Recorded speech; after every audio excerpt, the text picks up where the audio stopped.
Welcome to Ray Gallivan Stadium, home of the Whiting Oilers. Week 3 of Friday Night Inside. I'm Jim Peters, along with the man who brings in our female audience, Josh Weinfuss. Josh, how are you this week? I'm great, Jim. Thanks. Real men do wear pink. That's right.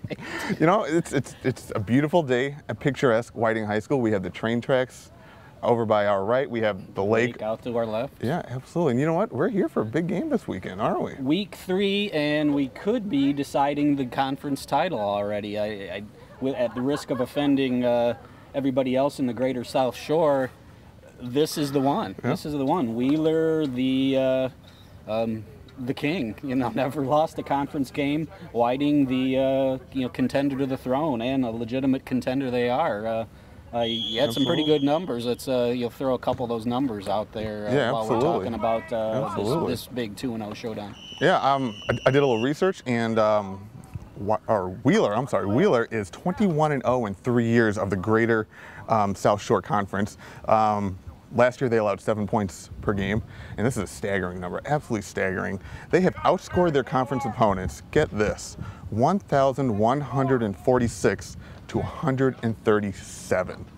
That's not very close. No, that's not very close. And last week, you know, after a day after they fell out of the Times top 10, they torched Kankakee Valley 55-0. You know, quarterback Sam O'Shea threw for 349 yards and 7 touchdowns.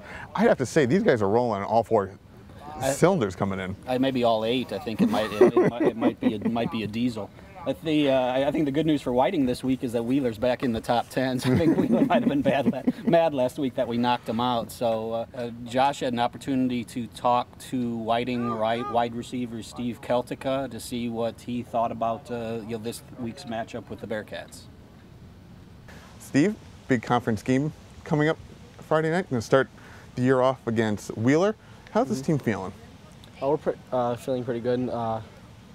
We've been working all summer and been focused and no distractions, and we're pretty ready for this game.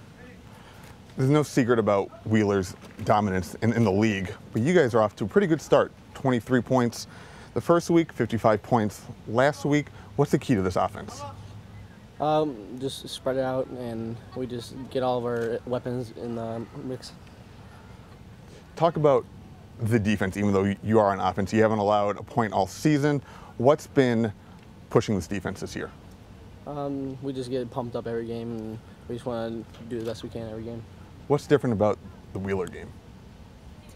If we win, it's like basically winning conference, but we're not moving ahead, but it's just a big game for us, and they've been beating us the past couple of years, and we just want to win. Can you guys snap Wheeler's streak? I think we can.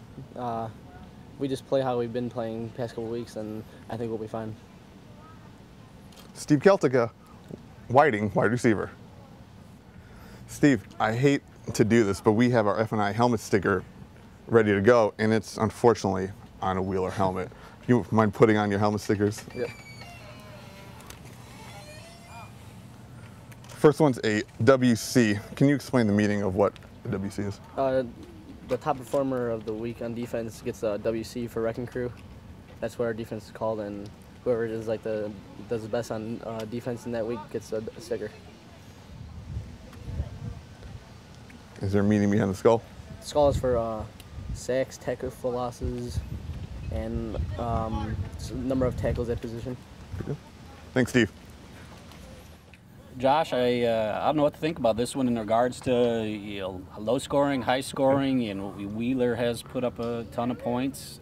Whiting's put up a ton of points. Whiting hasn't given up any, but you just look how prolific Whiting is with its passing game. My goodness, they don't even have their top running back for another week, but they put up some crazy passing numbers, as you alluded to, and I think that's going to be the big challenge. Will Whiting be able to match up to the extent that it can, if not completely stop, at least subdue Wheeler's passing game a little bit and get in a position where I think Whiting's going to score some points. You got some underestimated offensive weapons on this team, and I think they're going to score their share, but I don't think they can get this into a huge offensive shootout with Wheeler and have a chance here. They're going to have to maybe keep this game in the 20s, I think, to have an opportunity to knock the Bearcats off the throne. I agree with you, absolutely, Jim. You know, That's good. KIELTYKA had 78 yards receiving, 24 yards rushing, so he's poised for a big game again.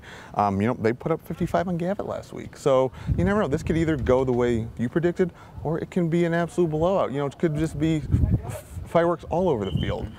We'll just have to see. All the fireworks were on one side last year, 63 of them for Wheeler and none of them for Whiting. So you don't think these guys are a little hungry to not even score? At least I think they know they're in it this year, that they got a shot. And you know, again, this is a week one of the conference schedule, but in large part, whoever wins this one's going to be clearly in the driver's seat. So conference openers all over the region this weekend, and another, including the Duneland Athletic Conference. And what's the big one in the DAC this week? You know, Crown Point is at Merrillville. Crown Point's coming off a blowout win of Hobart. They were up 41-0 at halftime, finished winning 48-14.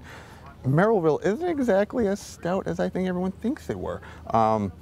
They got blown out at Warren Central in Indianapolis in week 1. They came back and only won by 2 touchdowns last week against Andrean. You know, while you have Crown Point, they made a case to be the Times top 10 #1 team. So we'll have to see when that comes out on Thursday.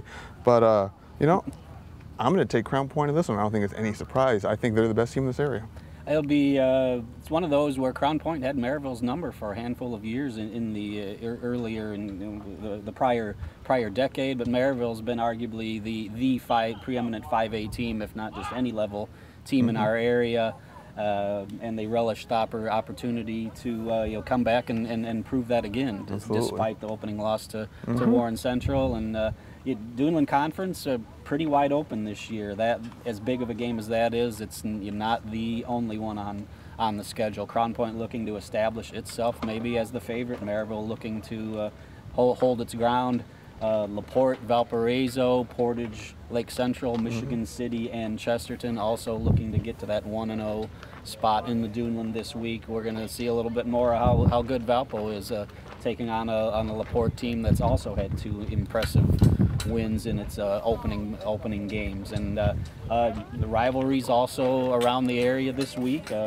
You can't forget the Billy Bowl, the River Forest Lake Station game, one of the great small school rivalries in Northwest Indiana. River Forest off to its first 2-0 start in ages against a Lake Station team that's struggled out of the gate once again. So. Your upset alert this week? My upset alert this week is going to be the Hobart Brickies. Hobart 0-2, taking Hobart 1-1, taking on 0-2 Griffith. Upset maybe in record only. In large part, pretty much a toss-up game here. Griffith maybe looking to try to salvage the season. They fall to 0-3. The wheels could really start coming off. But as they start Northwest Crossroads Conference play, as Josh gets his primer on region conferences here, that they'll have a chance to get off on a good note there against a Hobart team and try to regroup here after 2 tough losses to open the season, and Hobart still icing his bruises from the Bulldogs last week. You know, Jim, there's so many teams at 1-1. I don't know if I can go on a limb and take an upset, but I will. I'm going to stay right here at Whiting. I think that it's so beautiful. It is so beautiful, and this breeze is gorgeous. Yeah. I don't know. So is your shirt. Thank you. Real men wear pink, like I said. I don't know if Whiting's going to be able to pull off the upset. Right. I do think it's going to be a closer game than a lot of people expected. That's loud. We got Whiting. That's true. They're right over there. Right. You know, I really do believe that the numbers that they put up, their defense is looking very stout. You know, I don't care who you're playing against, not to allow anyone to score. It's pretty impressive. You know, I think they're already outscoring teams 78-0. So I'm not calling for big upset win-wise, but I think a lot of coaches say moral victories aren't important. I think this will be a big moral victory. Week 3, you start to separate the proverbial men from the boys. We find out after the non-conference games are over with who's got what this year as the rest of the season starts to take shape a little bit. Good deal. Thanks for watching. You can follow Friday night's games on NWIpreps.com. We'll be tracking our live stats at every game, and also become our Facebook friend, facebook.com/NWIpreps. We look forward to seeing you next week. I want to thank John Watkins for the technical mastery. Thank you. John's kudos to John on his work as always in making us look presentable and making that bulldog look really scary there last week. I almost jumped off my chair when I saw the bulldog. But week 4, Labor Day week, we'll see where we are on Monday or Tuesday, and look forward to another week of prep football in Northwest Indiana. Tune us in once again next week for another edition of Friday Night Insight. Enjoy your weekend. Enjoy your weekend.